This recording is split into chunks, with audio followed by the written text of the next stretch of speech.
ഭഗവതേ വാസുദേവായ. ഓം നമോ നാരായണായ. സർവത്ര ദേവീ നാമസങ്കീർത്തനം.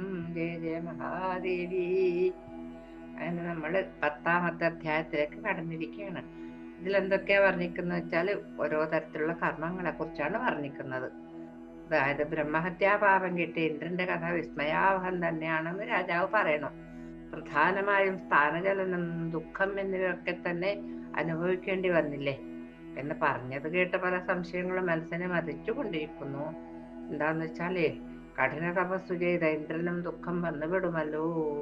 100 മുഖങ്ങൾ അനുഷ്ഠിച്ചും ഇന്ദ്രപട്ടം ലഭിച്ചിട്ടും ഇന്ദ്രന് സ്ഥാനഭ്രംശം വരാൻ എന്താണ് കാരണമെന്ന് രാജാവ് ചോദിക്കുകയാണ്.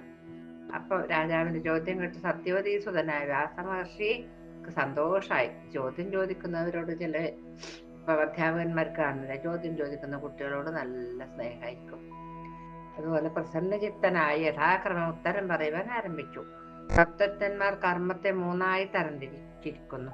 പ്രാരബ്ധം, സഞ്ചിതം, വർത്തമാനം. അനേക ജന്മങ്ങളിൽ നാം ചെയ്തു വെച്ച കർമ്മത്തെയാണ് സഞ്ചിതം എന്ന് പറയുന്നത്. സാത്വികം, രാജസം, താമസം എന്നീ ഗുണങ്ങൾ കൊണ്ട് നമ്മൾ പൂർവ്വജന്മങ്ങളിൽ സഞ്ചയിച്ച നന്മജന്മങ്ങളുടെ കർമ്മഫലങ്ങൾ കോടി ജന്മങ്ങൾ കൊണ്ടും അനുഭവിച്ചു തീർക്കാൻ സാധ്യമല്ല. ദേഹം സ്വീകരിച്ച അന്ന് മുതൽ ചെയ്ത കർമ്മങ്ങൾക്ക് വർത്തമാനം എന്ന് പറയണം. സഞ്ചിതമായ കർമ്മങ്ങളിൽ നിന്ന് ഏതാനും ഭാഗം ജനിച്ച അന്ന് മുതൽ അനുഭവിക്കാൻ തുടങ്ങും. നമ്മൾ അന്ന് മുതൽ തുടങ്ങി. അമ്മയുടെ വയറ്റിൽ നിന്ന് പുറത്തു വന്ന അന്ന് മുതൽ നമ്മൾ അമ്മയുടെ വയറ്റിൽ ജനിച്ച ആ സമയം മുതൽ നമ്മൾ തുടങ്ങും പ്രാരബ്ധം. അനുഭവിച്ച് തന്നെ തീരുകയും ചെയ്യണം. മുൻപ് ചെയ്ത മംഗളമോ അമംഗളമോ ആയ കർമ്മങ്ങളൊക്കെ അനുഭവിച്ച് തീർക്കേണ്ടത് ആവശ്യമാണ്. യക്ഷ, കിന്നര, ഗന്ധർവന്മാരും കർമ്മങ്ങളാൽ ബദ്ധരായവരാണ്. എല്ലാവർക്കും ദേഹം എടുക്കുവാൻ കാരണം കർമ്മം തന്നെയാണ് താനും. എന്നാലോ ഈ കർമ്മം നശിച്ചു കഴിഞ്ഞാലുണ്ടല്ലോ പിന്നെ ജന്മം ഉണ്ടാകില്ല. ബ്രഹ്മാവും വിഷ്ണുവും രുദ്രനും ഇതിൽ നിന്ന് വ്യത്യസ്തരല്ല. ദേഹിക്ക് സുഖഭോഗാദികൾ അനുഭവിക്കാനുള്ളതാണ് ഈ ശരീരം. ജന്മാന്തരങ്ങളിൽ സഞ്ചയിച്ച കർമ്മങ്ങളിൽ ഏതാനും ഭാഗം, കുറച്ചു ഭാഗം കാലം കൊണ്ട് കുറേശ്ശായിട്ട് നമ്മൾ അനുഭവിച്ചു തീർക്കണം. പ്രാരബ്ധ കർമ്മത്തിന് അടിമപ്പെട്ടിട്ട് ദേവന്മാരും അതുപോലെ മനുഷ്യന്മാരും പുണ്യപാപങ്ങൾ ചെയ്യുന്നു. ധർമ്മന്റെ പുത്രന്മാരായ നരനാരായണന്മാർ കർമ്മഫലം കൊണ്ട് വിഷ്ണുവിന്റെ അംശമായി കൃഷ്ണപാർത്ഥന്മാരായി ജനിച്ചു. നരനും നാരായണനും. ഋഷീശന്മാർ ഇതിനെ പുരാണ പീഠിക എന്ന് പറയുന്നു. വിവേകികളായി കാണുന്നവരൊക്കെ ദേവാംശജന്മാരാണ്. ബ്രഹ്മാവ് സൃഷ്ടി നടത്തുന്നത് നോക്കിക്കോ. ഇന്ദ്രനിൽ നിന്ന് പ്രഭുത്വവും, അഗ്നിയിൽ നിന്ന് തേജസ്സും, യമനിൽ നിന്ന് കോപവും, വിഷ്ണുവിൽ നിന്ന് ശൗര്യവും, കുബേരനിൽ നിന്ന് ഐശ്വര്യവും സൃഷ്ടിക്കായി സ്വീകരിച്ചു അദ്ദേഹം. അങ്ങനെയാണ് അദ്ദേഹം ബ്രഹ്മാവ് സൃഷ്ടി നടത്തുന്നത്. ദേവാംശജാതർക്ക് മാത്രമേ ഈ ലോകത്ത് വിദ്യയും ബലവും ഭോഗസുഖവും ഭാഗ്യവും ദാനവും ഭക്തിയും ഉണ്ടാവുകയുള്ളൂ. പാണ്ഡവന്മാരെ ദേവാംശജാതരെന്നാണ് പറയുന്നത്. വിഷ്ണു തുല്യനായി ശ്രീകൃഷ്ണനെയും കണക്കാക്കുന്നു. ഏത് ജീവിക്കും ശരീരം സുഖദുഃഖങ്ങൾ അനുഭവിക്കാനുള്ള പാത്രം മാത്രമാണെന്ന് മനുഷ്യന്മാർക്ക് മാത്രമല്ല, തിരക്ക് യോനിയിൽ ജനിച്ചവരെങ്ങനെ ആയാലും എല്ലാം അനുഭവിക്കണം. അതിനുള്ള പാത്രമാണ് ശരീരം എന്ന് പറയുന്നത്. ദേഹമെടുത്താൽ സുഖദുഃഖങ്ങൾ നിശ്ചയമായും ഉണ്ടാവുക തന്നെ ചെയ്യും. ദേഹം സ്വീകരിച്ചാൽ കർമ്മത്തിന് വശങ്കതനായി അസ്വതന്ത്രനായി, സ്വാതന്ത്ര്യമില്ലാണ്ടായി. ദേഹം സ്വീകരിച്ച പിന്നെ നമുക്കൊരു സ്വാതന്ത്ര്യമില്ല. അങ്ങനെ സുഖമായാലും ദുഃഖമായാലും അനുഭവിച്ചേ തീരും. അതുപോലെ ജനി മരണങ്ങളും സംഭവിക്കുന്നു. കാട്ടിൽ ജനിച്ച് പിന്നീട് നാട്ടിലെത്തിയ പാണ്ഡവർ സ്വന്തം കയ്യൂക്കുകൊണ്ട് രാജസൂയയാഗം നടത്തിയില്ലേ, എന്നിട്ട് വീണ്ടും കാട്ടിൽ പോയില്ലേ. കാട്ടിൽ പോലെ മാത്രം ഘോര വിപത്തുക്കളെ നേരിടേണ്ടി വന്നില്ല അവർക്ക്. ബദരികാശ്രമത്തിൽ ഉഗ്ര തപസ് ചെയ്യുന്ന ഋഷിമാരായ നരനാരായണന്മാർ, അതായത് കൃഷ്ണനും അർജുനനുമായിട്ടാണ് പിന്നീട് ജനിച്ചത്. നരനായിരിക്കുമ്പോൾ ചെയ്ത പുണ്യമൊക്കെ പ്രാർത്ഥനയപ്പോൾ എവിടെ പോയി? അതൊന്നും കിട്ടിയില്ലല്ലോ. അന്ന് ചെയ്ത തപസ്സിന്റെ ഫലം പ്രാർത്ഥനായി ജനിച്ചപ്പോൾ ലഭിച്ചോ? അതുമില്ല. ശരീര സംബന്ധമായി ഉണ്ടായ കർമ്മത്തിന്റെ ഗതി ദേവന്മാർക്ക് പോലും ഗ്രഹിക്കാൻ പ്രയാസമാണ്. പിന്നല്ലേ മനുഷ്യന്മാര്, അവരുടെ കാര്യം പിന്നെ പറയാനേ ഇല്ലല്ലോ. അങ്ങനെ ഭഗവാൻ വിഷ്ണുവിന് കല്ലറയിൽ ജനിക്കേണ്ടി വന്നില്ലേ. പിന്നീട് ഗോകുലത്തിൽ കൊണ്ടുപോയ ആക്കി. ഗോകുലത്തിലോ 11 കൊല്ലം യശോദാദേവിയുടെയും നന്ദഗോപന്റെയും സംരക്ഷണയിൽ വളർന്നു. അതിനുശേഷം മധുരയ്ക്ക് പോയില്ലേ. പോയിട്ടെന്ത് ചെയ്തു? കംസനെ വധിച്ചു. സ്വന്തം മാതാപിതാക്കളെ ജയിലിൽ നിന്ന് മോചിതരാക്കി ഉഗ്രസേനനെ മധുരയിൽ രാജാവാക്കി കൃഷ്ണൻ അഭിഷേകം ചെയ്തു. അതിനുശേഷം ദ്വാരക നിർമ്മിച്ച് അങ്ങോട്ട് പോയി. കാലയവനന്റെ ആക്രമണം ഭയന്ന് കൃഷ്ണൻ ദ്വാരകാവാസിയായി. എന്തൊക്കെ പ്രവൃത്തികൾ ചെയ്തു ഭഗവാൻ! സ്വന്തം വംശജർ ബ്രാഹ്മണ ശാപത്താൽ തമ്മിൽ തല്ലി നശിച്ചു. അവസാനം ജര എന്ന കാട്ടാളന്റെ അമ്പ് കൊണ്ട് ഭഗവാൻ ദേഹം ധരിക്കേണ്ടതായി വന്നു. ഒക്കെ ഭഗവാന്റെ തീരുമാനം അതിനനുസരിച്ച് നടക്കൂലോ. കൃഷ്ണന്റെയും പത്നിമാരുടെയും ദേഹം പാർത്ഥൻ ചിതയിൽ വെച്ചു. ഭഗവാനും കുടുംബവും സ്വർഗത്തിലെത്തുകയും ചെയ്തു. ഇതാണ് കർമ്മത്തിന്റെ വിചിത്രവും ഗഹനവുമായ ഗതി എന്ന് പറയുന്നത്. അങ്ങനെ കർമ്മ നിരൂപണം എന്ന 10-ാം അധ്യായം ഭഗവത്പാദങ്ങൾ സമർപ്പിച്ചു നമ്മള്. ഇനി 11-ാമത്തെ അധ്യായത്തിലേക്കാണ് കടക്കുന്നത്. അതിലെന്താ പറയാനുള്ളത്? യുഗധർമ്മവും സദസദ്ധർമ്മവും. വ്യാസമഹർഷി കൃഷ്ണാർജുനന്മാർ ഭൂമിയുടെ ഭാരം തീർക്കാനായി ജനിച്ചു എന്നങ്ങ് പറഞ്ഞുവല്ലോ. എന്റെ മനസ്സിലൊരു സംശയം തോന്നുന്നുണ്ട്. എന്താ അത്? ഭാരം സഹിക്കാൻ വയ്യാതെ പശുരൂപം കൈക്കൊണ്ട ഭൂമിദേവി ദ്വാപരയുഗാവസാനത്തിൽ ബ്രഹ്മാവിന് ശരണം പ്രാപിച്ചു. സാധു സംരക്ഷണത്തിനും ഭൂഭാരം തീർക്കുവാനുമായി മറ്റ് ദേവന്മാരോടും കൂടി ഭാരതത്തിൽ ജനിക്കാൻ ലക്ഷ്മീകാന്തനായ വിഷ്ണുവിനോട് അഭ്യർത്ഥിച്ചു. വിഭോ, അങ്ങ് വസുദേവ ഗൃഹത്തിൽ ജനിച്ചാലും എന്ന് പറഞ്ഞു. ആര്? ബ്രഹ്മാവ് പറഞ്ഞു. ഇപ്രകാരം ബ്രഹ്മാതിദേവന്മാരും ഭൂമിദേവിയും പ്രാർത്ഥിച്ചതിനാൽ ഹരി ബലരാമനോടൊത്ത് വസുദേവ ഗൃഹത്തിൽ ജനിച്ചു. നൃപന്മാർ അധീകവും ദുർവൃത്തരും പാപികളുമാണെന്ന് അറിഞ്ഞിട്ടും ഭൂമിയുടെ ഭാരം എത്രത്തോളം ഇല്ലാതാക്കി ഭഗവാൻ. ഭീഷ്മർ, ദ്രോണർ, കർണൻ, വിരാടൻ, ദ്രുപദൻ തുടങ്ങിയ മഹാധന്മർ ഹതരായില്ലേ? അതാണ് ഭഗവാന്റെ കളി. ഭഗവാന്റെ സ്വധാമഗമനത്തിന് ശേഷം ഭഗവാന്റെ പത്നിമാരെയും ധനത്തെയും അപഹരിച്ചും മ്ലേച്ഛന്മാരും നിഷാദന്മാരും മറ്റും ബാക്കിയായതെങ്ങനെ? അതാണ് ചോദ്യം. ബുദ്ധിമാനായ കൃഷ്ണൻ ജനിച്ചിട്ടും ഈ ദുർജനഭാരം മുഴുവൻ തീർക്കാതെ എന്തുകൊണ്ടാണ്? ഈ സംശയം എന്റെ മനസ്സിൽ കിടന്ന് വീർപ്പ് മുട്ടുകയാണ്. ഈ കലികാലത്ത് എല്ലാവരെയും അധർമ്മികളായിട്ടാണ് കാണുന്നത് താനും. ഓരോ യുഗത്തിനും ഓരോ സ്വഭാവങ്ങളുണ്ട്. ആ സ്വഭാവത്തെ അനുസരിച്ചാണ് ഇവിടെ ജീവജാലങ്ങൾ ഉണ്ടായിരിക്കുന്നത്. ഓരോ യുഗത്തിനും ഓരോ ധർമ്മമുണ്ട്. അതാണ് ഈ സ്വഭാവ വ്യത്യാസത്തിന് കാരണം. കൃതയുഗത്തിൽ ജനിക്കുന്നവർ ധർമ്മതൽപരരായിരിക്കും. ത്രേതായുഗത്തിലോ ജനങ്ങൾ ധർമാധർമ്മ തൽപരരായിരിക്കും.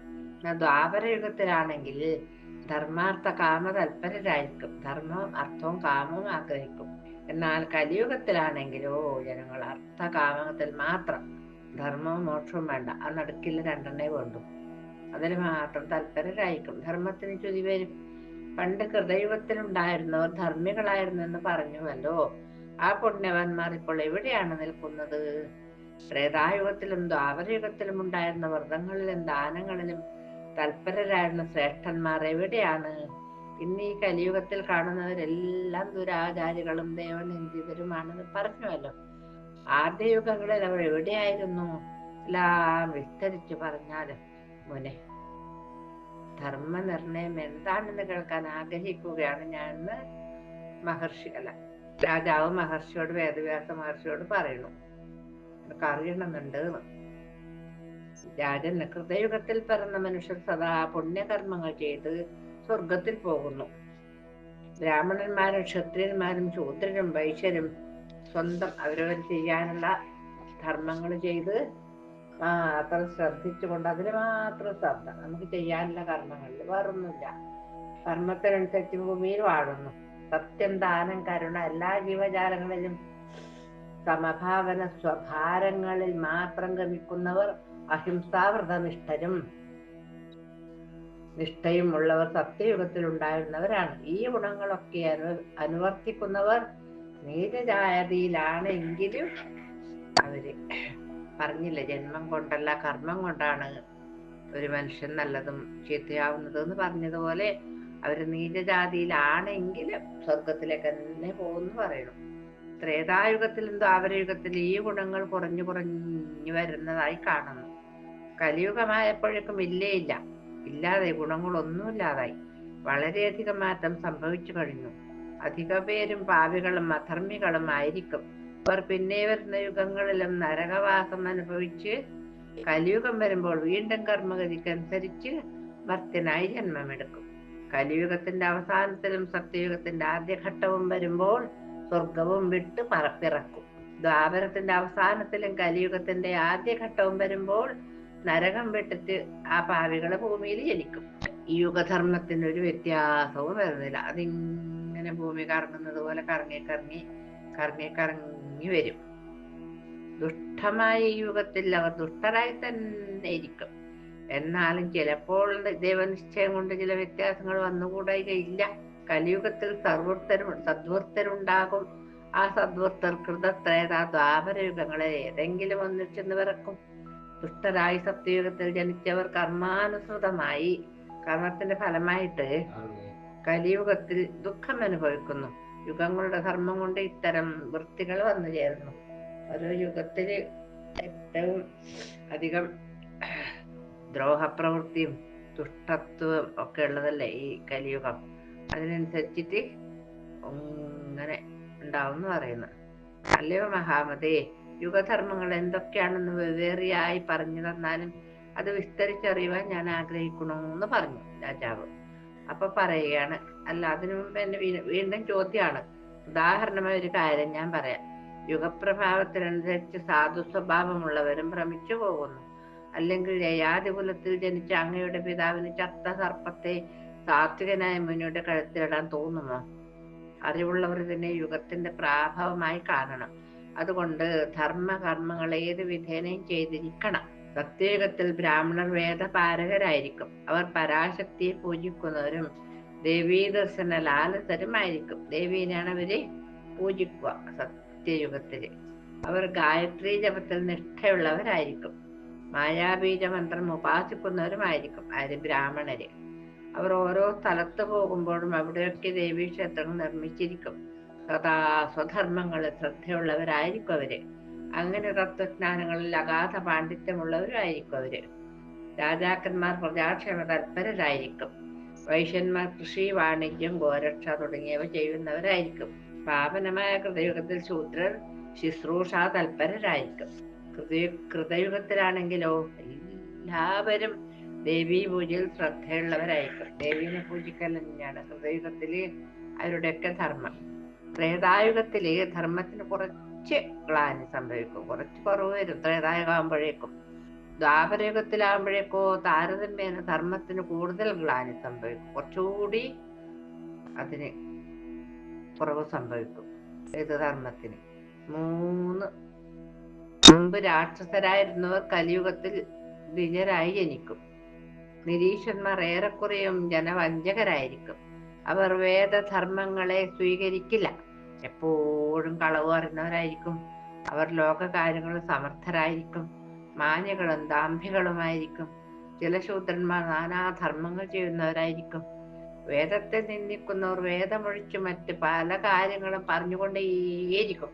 അത് പറയില്ല, വേദം പറയുകയില്ല. കരിയുടെ ശക്തി വർദ്ധിച്ചു വരുന്തോറും സത്യലക്ഷണമായ ധർമ്മവും ക്ഷയിച്ചു പോകും. ക്ഷത്രിയരും വൈശ്യരും ശൂദ്രരും ഇത്തരത്തിൽ തന്നെയാണ്. മറ്റുള്ളവരും സത്യധർമ്മ പുണ്യാദികൾ ഉപേക്ഷിക്കും. ഒന്നും പറയാനില്ല, ഒക്കെ നാനാവിധം തന്നെ. ബ്രാഹ്മണരും ദാനം വാങ്ങാൻ തൽപരരായി ശൂദ്രവൃത്തികളിൽ ഏർപ്പെടും.